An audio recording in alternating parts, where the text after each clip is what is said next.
8월 28일 토요일 아침입니다. 오늘 시편 31편을 함께 읽고 묵상하겠습니다. 여호와여, 내가 주께 피하오니 나를 영원히 부끄럽게 하지 마시고 주의 공의로 나를 건지소서. 내게 귀를 기울여 속히 건지시고 내게 견고한 바위와 구원하는 산성이 되소서. 주는 나의 반석과 산성이시니 그러므로 주의 이름을 생각하셔서 나를 인도하시고 지도하소서. 그들이 나를 위하여 비밀이 친 그물에서 빼내소서. 주는 나의 산성이시니이다. 내가 나의 영을 주의 손에 부탁하나이다. 진리의 하나님 여호와여, 나를 속량하셨나이다.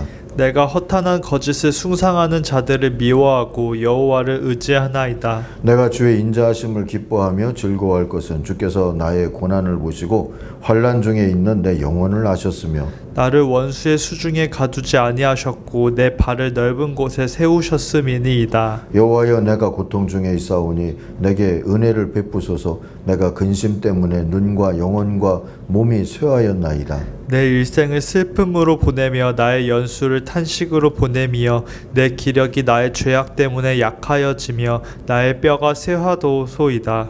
내가 모든 대적들 때문에 욕을 당하고 내 이웃에게서는 심히 당하니 내 친구가 놀라고 길에서 보는 자가 나를 피하였나이다. 내가 잊어버린 바 됨이 죽은 자를 마음에 두지 아니함 같고 깨진 그릇과 같으니이다. 내가 무리의 비방을 들었으므로 사방이 두려움으로 감싸였나이다. 그들이 나를 치려고 함께 의논할 때에 내 생명을 빼앗기로 꾀하였나이다. 여호와여, 그러하여도 나는 주께 의지하고 말하기를 주는 내 하나님이시라 하였나이다. 나의 앞날이 주의 손에 있사오니 내 원수들과 나를 핍박하는 자들의 손에서 나를 건져주소서. 주의 얼굴을 주의 종에게 비추시고 주의 사랑하심으로 나를 구원하소서. 여호와여, 내가 주를 불러싸우니 나를 부끄럽게 하지 마시고 악인들을 부끄럽게 하사 스월에서 잠잠하게 하소서. 교만하고 완악한 말로 무리의 의인을 치는 거짓 입술이 말 못하는 자 되게 하소서. 주를 두려워하는 자를 위하여 쌓아두신 은혜 곧 주께 피하는 자를 위하여 인생 앞에 베푸신 은혜가 어찌 그리 큰지요. 주께서 그들을 주의 은밀한 곳에 숨기사 사람의 꾀에서 벗어나게 하시고 비밀이 장막에 감추사 말 다툼에서 면하게 하시리이다. 여호와를 찬송할지어다. 견고한 성에서 그의 놀라운 사랑을 내게 보이셨음이로다. 내가 놀라서 말하기를 주의 목전에서 끊어졌다 하였사오나 내가 주께 부르짖을 때에 주께서 나의 간구하는 소리를 들으셨나이다. 너희 모든 성도들아, 여호와를 사랑하라. 여호와께서 진실한 자를 보호하시고 교만하게 행하는 자에게 엄중히 갚으시느니라. 여호와를 바라는 너희들아, 강하고 담대하라. 아멘. 오늘 묵상의 제목을 특이한 단어를 썼어요. 워라벨의 은총을 이라고요. 몇 년 전에 한동안 이 단어가 많이 유행했지 싶습니다. 워크 앤 라이프 밸런스라고 하는 말의 줄임말이죠.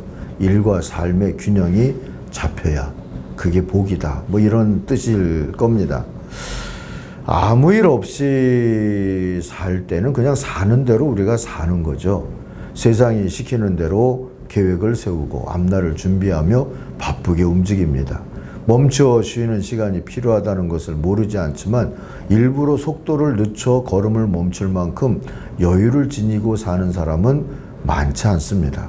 그런데 갑자기 생각지도 못한 일을 만날 때, 예를 들어서 갑자기 병이 들었거나 사고를 당하거나 혹은 사랑하는 사람이 갑작스레 세상을 떠나는 큰 상실을 경험할 때 우리는 비로소 가던 길을 멈추게 되죠.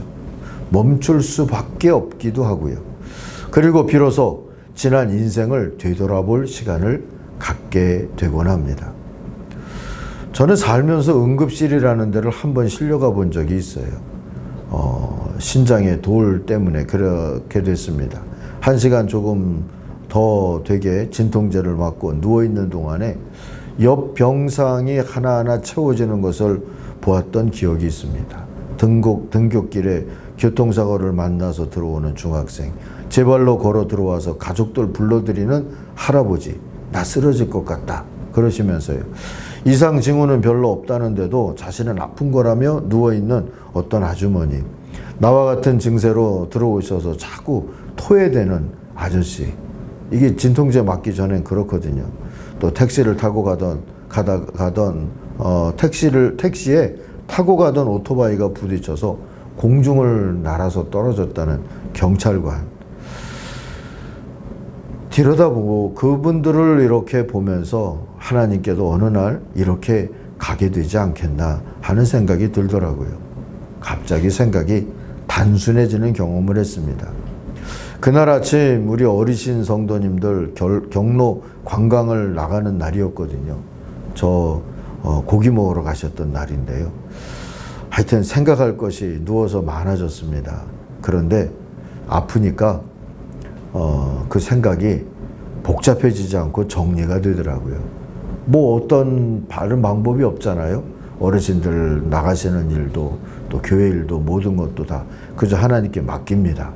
이럴 수밖에 없더라고요. 그리고 하나님이 나를 알고 내가 하나님을 알고 있다는 것이 그 순간 참 감사하다. 다른 모든 것보다도 그게 감사하다 하는 단순한 감사가 생겼었어요. 다윗도 고난 때문에 비로소 멈췄던 것 같아요. 오랜만에 주님의 식탁에 마주 앉은 것 같은 그런 자세로 하늘의 지혜를 듣고 있습니다. 그리고 고난으로 멈춘 것이 주님의 주신 큰 은혜라는 것을 깨닫고 노래하죠. 그게 1절부터 8절에 그 노래가 한 토막이 있는데 주의 손에 나의 영을 맡깁니다. 제목을 이렇게 붙이면 좋을 듯한 내용입니다. 1절부터 5절은 공경 중에 하나님을 깊이 신뢰하면서 드린 기도고 6절부터 8절은 약속된 또는 경험된 하나님의 도우심에 대한 감사를 표하고 있어요. 그리고 9절부터 24절은 이 1절부터 8절의 내용이 반복되는 것처럼 우리가 이해할 수 있습니다. 좀 더 자세하고 심화된 그러한 내용이다라고도 봐도 좋을 것 같아요. 그래서 오늘은 1절부터 8절을 중심으로 해서 묵상을 하려고 합니다. 다윗이 곤경 중에 하나님과 마주 앉아서 듣게 된 하늘의 지혜를 한번 보십시다. 무엇보다도 주님을 알게 되었노라고 고백을 하죠. 그가 깨달은 주님은 누굽니까? 3절에 보면 주님의 이름을 위하여 자기 백성을 돌보시는 분이에요. 우리 주님께는 하나님의 자신의 백성을 돌보고 구원하는 게 이름의 명예를 더하는 거라고 여기시는 그런 분이라고 그렇게 깨닫고 있는 겁니다. 그리고 2절부터 4절에 보면 바위, 요새 단어들이 나오는데 주님의 보호를 신뢰하게 됐다. 이렇게 표현할 수 있을 것 같아요. 보호와 안전함의 상징이 바로 바위, 요새, 반석, 산성 뭐 이런 것들이죠. 또 우리 주님께 맡기게 되었노라고 고백을 합니다. 5절 보세요. 주님 손에 나의 영을 맡깁니다. 그러잖아요. 하나님의 개입과 도움을 신뢰하는 표현입니다. 예수님도 십자가에서 이 구절을 인용하셨어요. 누가복음 23장에 있죠. 주의 손에, 아버지 손에 내 영을 맡깁니다. 그리고 숨을 내려놓으셨어요. 스데반도 순교하면서 이 구절을 썼어요. 주님 손에 내 영을 맡깁니다. 교회사를 보면 이런 고백을 남기며 하나님을 바라봤던 사람들이 여럿 있죠. 프랑스의 살레망 대제도 임종시에 이 말을 했다고 그러고요. 종교개혁자 요한 후스, 헝가리 사람이죠. 화형을 당하면서 또 마틴 루터와 멜랑히톤의 임종 때에도 이 고백을 했답니다.